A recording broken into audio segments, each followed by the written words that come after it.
Watu wangu mimi nataka mkae ngangari. Na mimi niliwaambia kwamba 2027 sehemu hii ya magharibi hakuna kura ya kuchezea tena. Tumesema Mluya atajipeleka kwa meza peke yake. Hatuendi barabara nyingine ya Nyanza ama mahali pengine. Engise bwami ekhilengise kamalwa akabenye basolole mujitanga musirambole nolele bwami kamene kahweja engise bwami ekhilengise yenyama engise bwami ekhilengise yomukhasi. Aise, mambo vipi? Shukran kwa kuikubali Galiton Media kuwa sehemu pa kupata taarifa, burudani na mbwembwe kutoka katika pembe zote, au sio bwana? Huku siasa za magharibi zikizidi kukita kasi au kukita mizizi na kushika kasi, aise, kutafuta ni nani ambaye atakuwa ile wanachokiita kingpin wa Luhya Nation, au sio bwana? Basi kumekuwa na mvutano baina ya gavana wa Trans Nzoia nikimzungumzia George Natembeya pamoja na speaker wa bunge nikimzungumzia Moses Masika Wetangula katika eneo bunge au katika jimbo la Bungoma, au sio bwana? Hivi George Natembeya ambaye ni gavana wa Trans Nzoia akidai kwamba jamii ya Luhya imeweza kusaulika na imeweza kukosa viongozi ambao wanaweza kuiwakilisha kwa njia iliyo sahihi na salama na kuitetea sera ya jamii ya Luhya, akidai kwamba viongozi kama Moses Masika Wetangula pamoja na Mudavadi wameweza kuisaliti jamii ya Luhya kwa kuweza kuuza ile wanachokiita pan paper au kiwanda cha karatasi cha kutengeneza karatasi, na pamoja pia na viwanda vingine ambavyo vilikuwa kama Nzoia Sugar Company pamoja na zingine, akidai kwamba wanafika katika serikali kuu na kuweza kusahau maslahi ya Mluhya, au sio bwana? Akijidai kwamba yeye ni kama Yesu hivi, akisema kwamba ameitoa roho yake ili aweze kuikomboa jamii ya Luhya.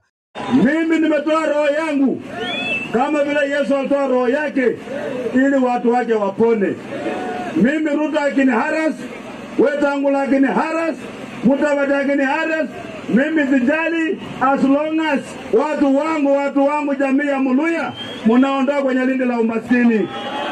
Huku Moses Wetangula naye akisema yuko tayari na yuko ngangari kuhakikisha kwamba jamii ya Luhya ipo sawasawa na anaiwakilisha vilivyo katika serikali kuu. Hasa bwana, katika uchaguzi mdogo ambao umekuwa ukifanyika hivi majuzi, nikizungumzia katika eneo la Kabuchai, sehemu ambapo speaker Moses Wetangula anatokea, ilionekana wazi Moses Wetangula akiweka kila juhudi kuhakikisha kwamba yule ambaye alikuwa anagombea katika kiti cha uwakilishi wadi katika eneo hilo ameweza kuibuka mshindi na kuonyesha taifa na jamii kwa jumla kwamba anaiwakilisha jamii ya Luhya vilivyo katika serikali kuu, au sio bwana?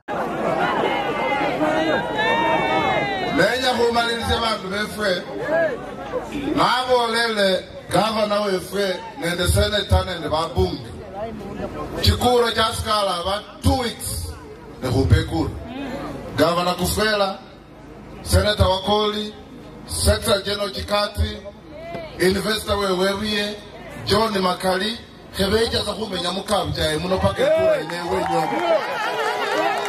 Huku George Natembeya akidai kwamba siasa za kutumia mipini na fujo imepitwa na wakati, na akituma onyo kwa Moses Wetangula akidai kwamba hatatishwa sababu yeye ashawahi kupigana na wale wanaoita bandit pamoja na wengine. Aisee, noma sana.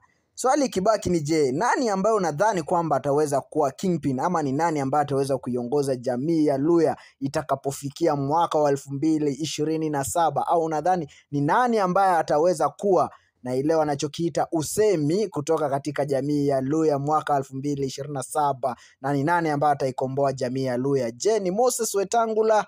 Je, ni George Natembeya na Tawe Movement, au ni Musalia Mudavadi, au sio bwana? Dondosha comment kwenye comment section, usikose kulike, kushare na pia kusubscribe. Siku zote niite Prince of Melody. Till next time, keep it locked.